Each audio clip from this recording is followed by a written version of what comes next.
Hello, this is Tommy with Between the Bear to Me. This is for our TMB music.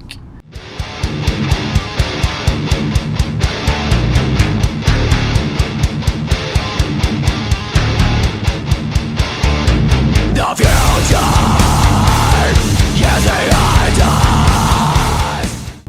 I'm wonderful. We're on tour, which is crazy. Yeah, I'm actually in the back of the bus right now.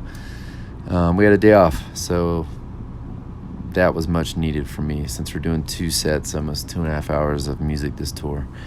As you can tell, my voice is very scratchy. But yeah, things are going great.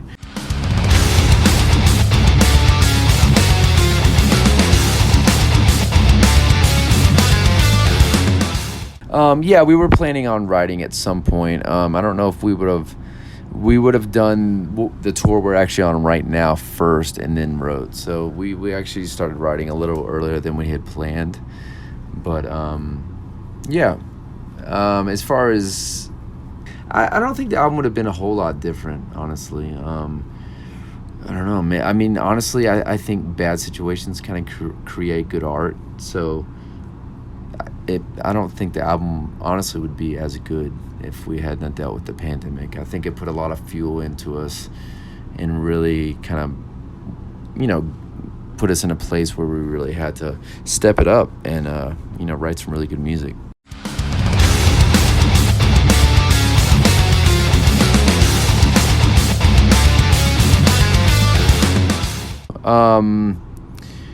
It was an old idea. Yeah, we thought we wanted to do it in 2019 is kind of where the idea came from. Blake brought it up, and it was something we thought was cool, but we wanted to really start writing first before we knew if that was kind of the way to go. And once we started working on it and diving heavily into the music, and things were just really taking shape, and we knew it was going to be something that was going to work really well for us. And it was more just like, we wanted to be in a mentality we were in for Colors One, more than like making a new version of that. We wanted this record to be the best thing we can create, and we thought connecting it with an album like Colors was a great way to do that, and kind of mentally be in a spot where we felt we were in that point, which was, you have nothing to lose. Write the craziest music you can, be as creative as you can, and show the world that you're still here. Sorry.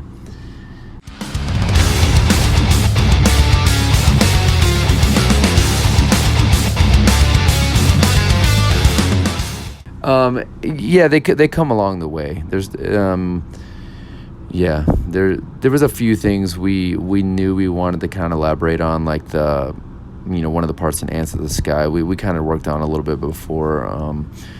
One of the guys had a demo of a different idea along a similar line with one of those riffs. But yeah, I mean, for instance, Monochrome was one of the last, that wasn't even originally in the beginning of the album. That was actually in the middle of the album, if I remember correctly. And we couldn't find anything that really worked in the beginning, and the more we listened back, we're like, this is a really good start to the album. And like you said, it was kind of a perfect fit, because it kind of led the listener in the same way we led the listener in with Colors One. So it seemed to work really well for the album. But yeah, a lot of those things happen spur of the moment, and because we want them to naturally happen. We don't want to force things in just because we said we're doing Colors too.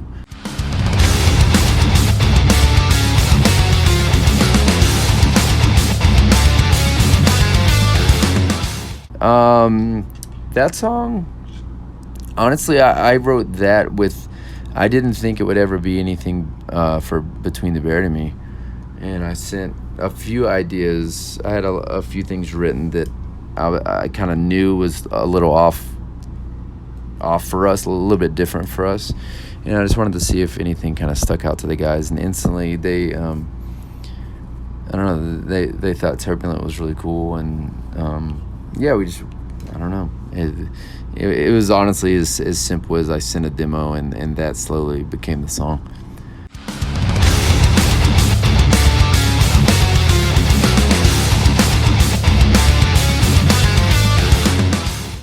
I don't know. You would have to. The cool thing about Futures Behind Us is, you're speaking of Turbulent. I sent Turbulent to the group, and based off that main melody, Dan started working on the Futures Behind Us, and he had a pretty big skeleton of that initially.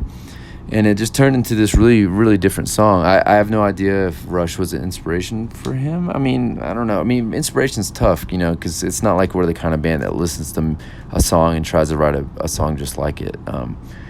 But stuff naturally, I think, sometimes creeps in. I'm personally not a fan of Rush, so I can't say on my end there was anything inspired by Rush.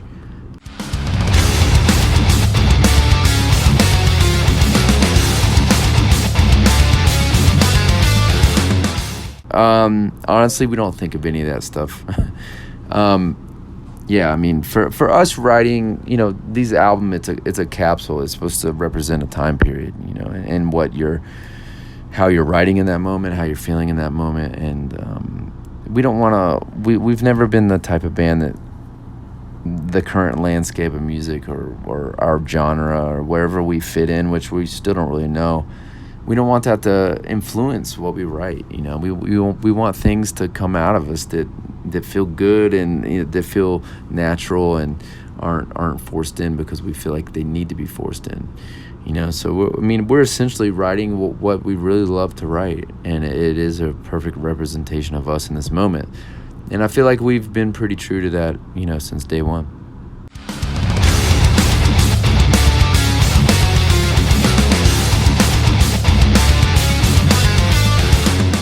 No, I think that's one of the great things about being in this band is we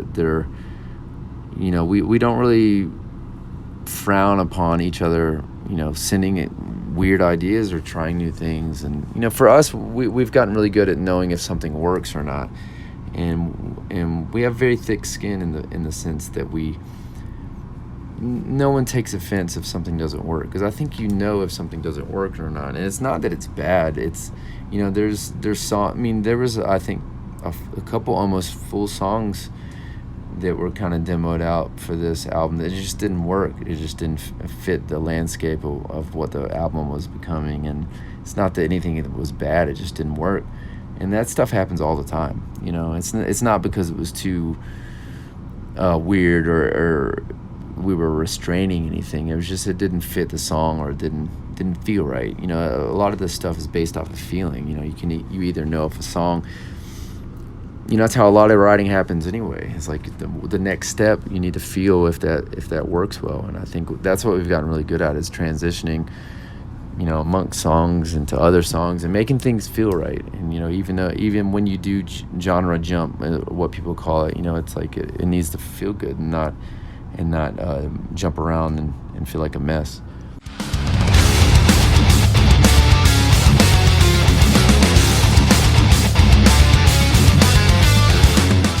That's tough. I mean, our music's pretty cinematic in a sense. So I mean, a movie or book, I don't know. Lyrically, I've always I group each album in a different way like that. Like for me, Great Misdirect was short stories. Automata was a book. Coma was like a mini-series, television series.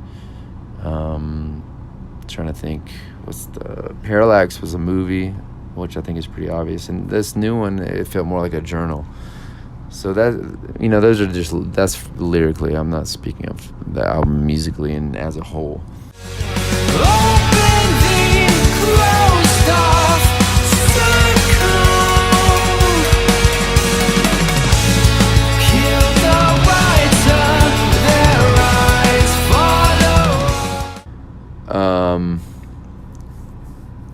I don't know. I can't even. I don't even.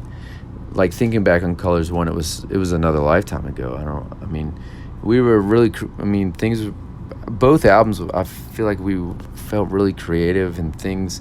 The cool thing about Colors 1 is like as a group, I think that was when we really started to kind of work together as a team.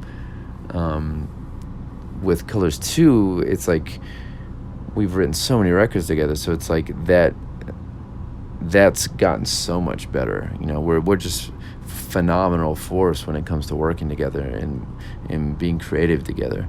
So but life's a lot different. And I have a family. I live across the country. All these things. But I hope that now that we're older, things are, I don't know, I feel like we're a lot better at what we do. And if we're a lot better at kind of being able to express what's in our head, where back then and we might have struggled a little bit with like finding voice, where now I think if something's in our head, we can make that happen, and we can bring it to life and make it something that we're really into.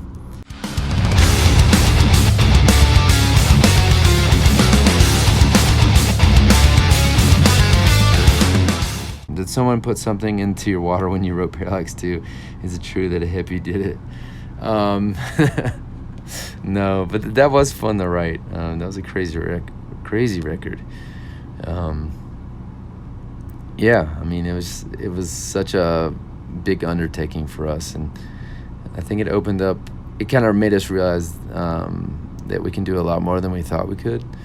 So I'm glad we went so full force with that album.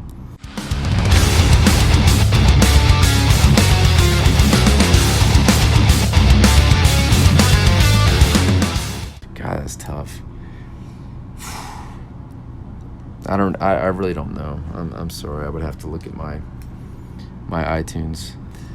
Oh man, last album that blew my mind. I'm looking through stuff. Sorry, this is what happens when I get. I'm gonna say that this record is very old, but Tears for Fears, songs from the Big Chair, I've always known it, right? I think everybody in the world knows this record. But I was kind of, I knew the hits and all that. But actually, before we started Colors 2, I really started diving into the whole album, just start to finish. And it just, even after, what is it, 1982 or something like that, it blew me away, just, as far as songwriting, as far as production, everything. I know that's not a new record, but I'm not going to sit here and look through stuff for 20 minutes while I'm doing audio. Thank you for the interview. I think that's the last question. Yep, awesome. Thank you.